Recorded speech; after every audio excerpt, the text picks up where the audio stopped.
कहानी है एक पुलिस ऑफिसर की जिसे एक गलती करने की वजह से कुछ टाइम के लिए सस्पेंड कर दिया था। उसके दिल में एक गिल्ट है जिस बारे में वो किसी को नहीं बताता। फिलहाल वो इमरजेंसी कॉल सेंटर पर जॉब कर रहा है जहां उसे एक लड़की की कॉल आई जिससे उसकी पूरी जिंदगी बदल गई। इस पुलिस ऑफिसर का नाम जो होता है जो नाइट शिफ्ट में 911 यानी इमरजेंसी कॉल सेंटर पर जॉब करता है। जो को सस्पेंड इसलिए किया गया था क्योंकि अपनी ड्यूटी के दौरान उससे एक गलती हो गई। इस वजह से उस पर एक केस चल रहा है जिससे वो जल्द से जल्द आजाद होना चाहता है। कल कोर्ट में उसकी आखिरी सुनवाई है। अगर तो वो बेगुनाह साबित हो गया तो फिर से पुलिस ऑफिसर की नौकरी कर सकता है। उसकी वाइफ ने भी उसकी इस गलती की वजह से जो को छोड़ दिया। जो की एक बेटी भी है जिसे उसकी वाइफ साथ ले गई और वो जो को बेटी से मिलने भी नहीं देती। इस टाइम जो की जिंदगी काफी मुश्किल चल रही थी। एक रिपोर्टर उसे बार बार कॉल करती है क्योंकि वो जो के बारे में जानना चाहती है, लेकिन वो उसे कुछ नहीं बताता क्योंकि अपने केस को जो दुनिया के सामने उछालना नहीं चाहता था। अब जो अपनी वाइफ को कॉल करता है बेटी से बात करने के लिए, मगर उसकी वाइफ कॉल नहीं उठाती, इसीलिए वो अपने काम पर लग गया। अब जो को एक औरत एमिली की कॉल आई जिसके बात करने का तरीका काफी अजीब था। वो ऐसे बात कर रही थी जैसे जो उसका बेटा है। अब पहले तो उसे समझ नहीं आई, लेकिन फिर उसने इस बात को नजरअंदाज कर दिया क्योंकि वो इस तरह की कॉल्स का आदी हो चुका है। अक्सर लोग मजाक करने के लिए ऐसी कॉल्स कर देते थे। फिर जो ने एक बात नोटिस की कि औरत की आवाज से लग रहा है जैसे वो काफी दुखी है। वो फोन रखने ही वाला था कि तभी उसे पीछे से किसी आदमी की आवाज आई जो एमिली को फोन बंद करने के लिए कहता है। इसे जो को लगा कि एमिली को किडनैप किया गया है। वो उसे पूछता भी है कि क्या तुम्हें अगवा किया गया है, जिस पर एमिली हाँ में जवाब देती है। तब जो उसे कहता है अच्छा मेरी बात सुनो, मैं तुमसे जो भी पूछूं उसका हाँ या ना में जवाब देना। उसने एमिली से बहुत सारे सवाल पूछे जिससे उसे अंदाजा हो गया कि उसे किसी अपने ने ही अगवा किया है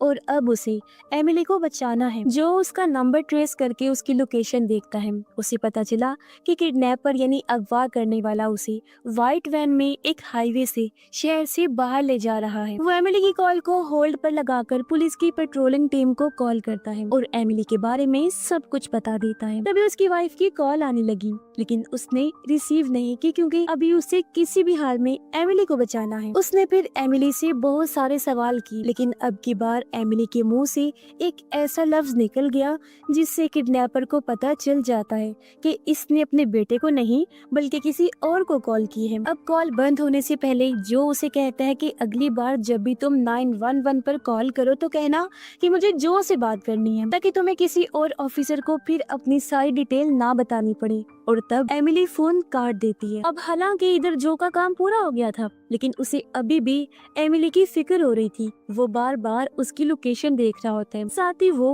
पुलिस ऑफिसर्स जो हाईवे पर पेट्रोलिंग कर रहे थे उन्हें भी सफेद वैन मिल जाती है, लेकिन ये वैन गलत थी। एमिली इसमें नहीं होती। जाहिर है हाईवे पर और भी बहुत सारी सफेद कलर की वैन्स गुजर रही थी और अगर इन्हें एमिली को ढूंढना है तो वैन का नंबर इन्हें मालूम होना चाहिए। इस बात से जो को बहुत बुरा लगा क्योंकि वो एमिली को बचाना चाहता है। उसके पास क्योंकि एमिली का नंबर आ चुका था तो वो एमिली की सारी डिटेल्स निकालता है, उसके घर का नंबर भी जिस पर जो कॉल करता है। तब एमिली की 6 साल की बेटी कॉल उठाती है और जो उससे बात करने लगा। बच्ची बताती है कि घर में बस मैं और मेरा छोटा भाई है। डैड आए थे जो मॉम को अपने साथ ले गए हैं। जो उससे डैड का नाम पूछता है तब बच्ची हेनरी नाम बताती है। उसे अपने डैड का नंबर भी याद था जिसे वो जो को दे देती है। तब जो उस नंबर से उसकी गाड़ी का नंबर भी पता लगा लेता है। साथ ही उसे पता चला कि हेनरी के खिलाफ पहले भी कई बार केस चल चुके हैं। अब घर पर बच्चे क्योंकि अकेले थे तो जो को उनकी भी फिक्र हो रही थी, इसलिए उसने बच्ची को कहा कि तुम परेशान ना हो बेटा, मैं जल्दी किसी को तुम्हारे पास भेजता हूँ। और फोन बंद करने के बाद जो हाईवे वाली पेट्रोलिंग टीम को वैन का नंबर दे देता है। फिर वो अपने डिपार्टमेंट कॉल करके कहता है कि 2 बच्चे घर पर अकेले हैं तो उनकी मदद करने के लिए वहाँ किसी को भेजा जाए। लेकिन जितनी भी रेस्क्यू टीम थी सबके सब मसरूफ थे क्योंकि एक जगह पर आग लगी थी, जिस वजह से लोगों को अपने घरों को छोड़कर जाना पड़ रहा था और सारी रेस्क्यू टीम उनकी मदद में लगी हुई। एक बार फिर रिपोर्टर का कॉल आया, लेकिन इस दफा भी जो कॉल नहीं उठाता। वो काफी परेशान था, उसे समझ नहीं आ रही थी कि क्या किया जाए। वो दूसरे रूम में चला गया जहाँ से वो अपने दोस्त सार्जेंट को कॉल करता है। कहने लगा कि मैं चाहता हूँ कि तुम एक टीम बनाकर एमिली के घर भेजो क्योंकि उसके बच्चे अकेले हैं, और एक दूसरी टीम बनाकर उन्हें हेनरी के घर भेजो जहाँ वो एमिली को ले जाने वाला है। इस पर सार्जेंट उसे समझाता है कि ये गैर कानूनी है और हम छुप छुपा के ऐसे नहीं कर सकते, और कल तुम्हारी सुनवाई भी है। अगर फिर से तुमने कोई उल्टी सीधी हरकत कर दी तो तुम्हारा केस एक बार फिर तुम्हारे खिलाफ हो जाएगा। जो उसे कहते हैं वैसे भी मेरी शिफ्ट खत्म होने वाली है, मैं 10 मिनट में यहाँ से निकल रहा हूँ। इतना बोलकर उसने फोन रख दिया। वो एक बार फिर एमिली के नंबर पर कॉल करता है, लेकिन इस बार उसकी कॉल नहीं हो पाती। वो अपनी वाइफ को कॉल करता है। उसने फोन तो उठाया, लेकिन वो ये कहकर कॉल काट देती है कि रात की 2 बज रही हैं, तुम्हें इतनी रात को कॉल नहीं करनी चाहिए थी। जो एमिली को लेकर काफी टेंशन में था, इसीलिए अपने पर्सनल नंबर से हेनरी को फोन कर देता है। वो उसे एमिली के बारे में पूछने लगा। हेनरी कहता है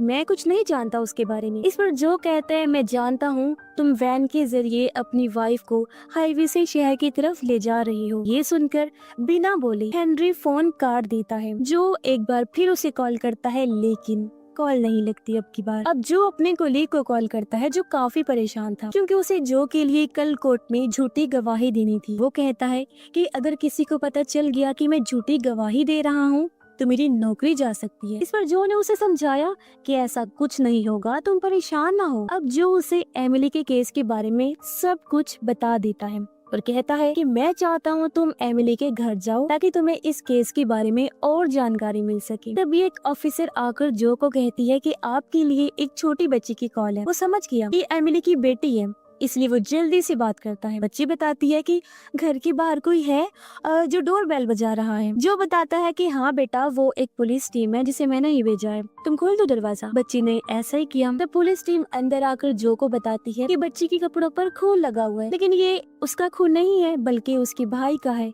जो बहुत ही छोटा था, लेकिन किसी ने चाकू से उस पर वार किया और बच्चे की मौत हो गई है। असल में बच्ची ने पहले जो को ये बताया था कि मेरा भाई सो रहा है। उसका भाई दरअसल उस टाइम सो नहीं रहा था बल्कि वो तो मरा हुआ था। ये सुनकर जो काफी परेशान हो जाता है। वो एक बार फिर एमिली को कॉल करता है। इस बार कॉल लग भी जाती है। जो ने पूछा कि इस टाइम हेनरी क्या कर रहा है और तुम कहाँ बैठी हो। एमिली बताती है वो गाड़ी चला रहा है और मैं उसकी साथ वाली सीट पर बैठी हूँ। जो ने पूछा अच्छा बताओ क्या उसने सीट बेल्ट बांधी हुई है। एमिली कहती है नहीं। जो ने कहा अच्छा सबसे पहले तुम सीट बेल्ट बांधो, फिर हैंड ब्रेक को खींच देना। एमिली ने ऐसा ही किया, लेकिन वैन नहीं पलटी। इससे हेनरी को गुस्सा आ गया और वो एमिली को वैन की पिछली सीट पर भेज देता है। अब फिर से वो जो से बात करने लगी। जो कहता है क्या तुम्हारे आसपास कोई भारी चीज है। एमिली ने बताया कि हाँ, यहाँ एक ईंट पड़ी हुई है। वो कहता है कि जब भी हेनरी तुम्हारी करीब आए तो ईंट से उसके सर पर वार करना क्योंकि वो इसी लायक है। एमिली कहती है आखिर हेनरी इतने गुस्से में है क्यों। मैंने तो बस अपने बेटे के पेट से सांप निकाले थे। जिसके बाद वो चुप हो गया। जो को कुछ समझ नहीं आती। वो काफी हैरान रह गया। एमिली से कहता है मुझे सारी बात खुलकर बताओ। तब एमिली कहती है मेरा बेटा सुबह से रो रहा था, उसके पेट में दर्द हो रही थी। मुझे लगा कि उसके पेट में सांप है तो मैंने चाकू से उसका पेट काट कर सांप को बाहर निकाल दिया, जिसके बाद वो पूरी तरह से खामोश हो गया। अब ये सुनकर जो अपना सर पकड़ के बैठ गया क्योंकि उसे समझ आ गई थी कि उसने उसके हस्बैंड हेनरी की कोई गलती नहीं है।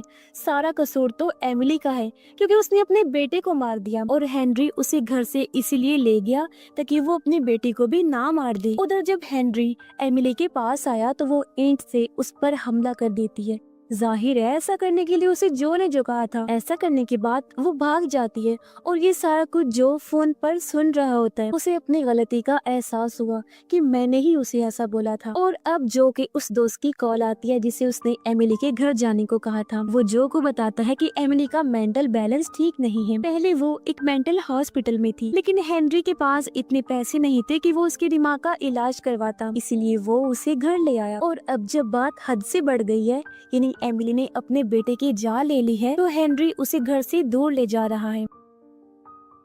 अब तक जो को समझ आ गई थी कि हेनरी उसे मेंटल हॉस्पिटल ले जा रहा है, इसलिए वो हेनरी को कॉल करता है जिसके सर से खून बह रहा था, लेकिन उसे सिर्फ अपनी बेटी की परवाह थी। या जो को अपनी गलती का एहसास होता है कि अगर मैंने उनके मैटर में दखल अंदाजी ना की होती तो अब तक हेनरी उसे मेंटल हॉस्पिटल ले जा चुका होता। वो एमिली को कॉल करने की कोशिश करता है लेकिन वो कॉल रिसीव नहीं करती। तब एक ऑफिसर आकर उसे बताता है कि तुम्हारे लिए किसी औरत एमिली की कॉल है। अब हालांकि जो का ड्यूटी टाइम खत्म हो गया था लेकिन वो अपनी ड्यूटी जारी रखता है क्योंकि अब उसे अपनी गलती को सुधारना है। कैसे भी करके वो हेनरी की मदद करना चाहता था। वो एमिली से बात करता है जो उसे बताती है कि इस टाइम मैं हाईवे के एक पुल पर हूँ। मेरे कपड़ों पर खून लगा हुआ है। ये खून किसका है क्या तुम जानते हो? लेकिन जो कोई जवाब नहीं देता। अब बातों ही बातों में एमिली को याद आता है कि ये तो मेरे बेटे का खून है। वो कहती है कि मैंने अपने बच्चे को ही मार दिया है। मुझे इस बात का अफसोस है, इसलिए अब मुझे जीने का कोई हक नहीं है। तो मैं इस पुल से कूदने वाली हूँ। जो उसे कहता है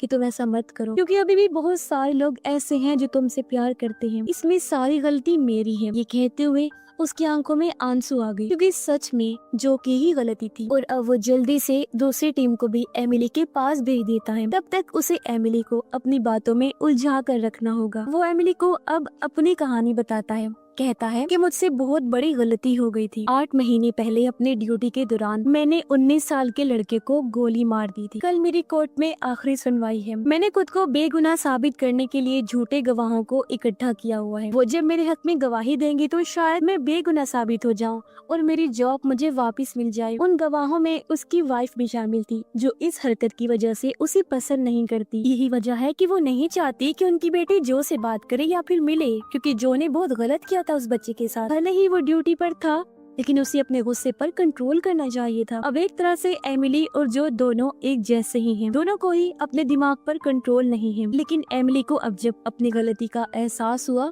तो वो खुद को सजा देना चाहती है। लेकिन इस मामले में जो बिल्कुल उल्ट है। हालांकि उसे पता भी है कि मैंने गलत किया है लेकिन वो तो खुद को बेगुनाह साबित करने के लिए झूठ का सहारा ले रहा है। ये सारी बातें बताते हुए जो इमोशनल भी हुआ। उसकी आंखों में आंसू भी आ गए। उसका मन भी थोड़ा हल्का हो गया था क्योंकि 8 महीने में पहली बार उसने किसी को अपनी कहानी बताई थी। और अब जो को पुलिस सायरन की आवाज आती है क्योंकि पुलिस एमिली तक पहुंच गई थी। एमिली उसे कहती है यहाँ तो पुलिस आ गई है। मैं उनके हाथों लगना नहीं चाहती। मैं पुल से कूद जाऊंगी। लेकिन यहाँ पर जो फोन काट देता है।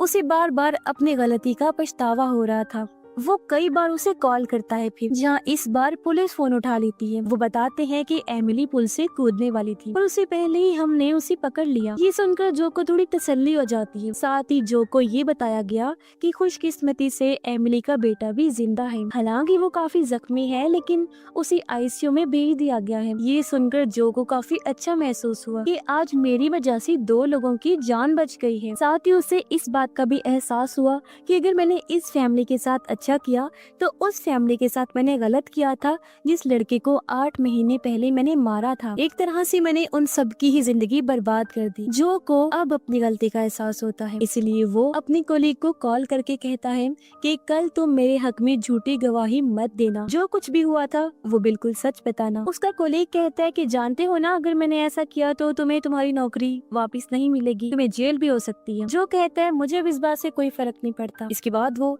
सभी गवाहों को कॉल करके कहता है कि किसी को भी झूठी गवाही देने की जरूरत नहीं है। साथ ही वो उस रिपोर्टर को भी कॉल करता है जो बार बार जो को कॉल करती थी उसकी स्टोरी जानने के लिए। और आज वो उसे भी सब कुछ सच सच बता देता है। अब अगले दिन जब कोर्ट में उसकी सुनवाई थी तो जाहिर है फैसला उसके खिलाफ आता है। उसे सजा हो जाती है लेकिन उसके दिल से अब गिल्ट पूरी तरह निकल गया था। वो खुश है। उसके दिल में एक तसल्ली है कि मैंने आज सच का सहारा लिया। और इसी के साथ ही इस फिल्म की कहानी यहीं पर खत्म हो जाती है।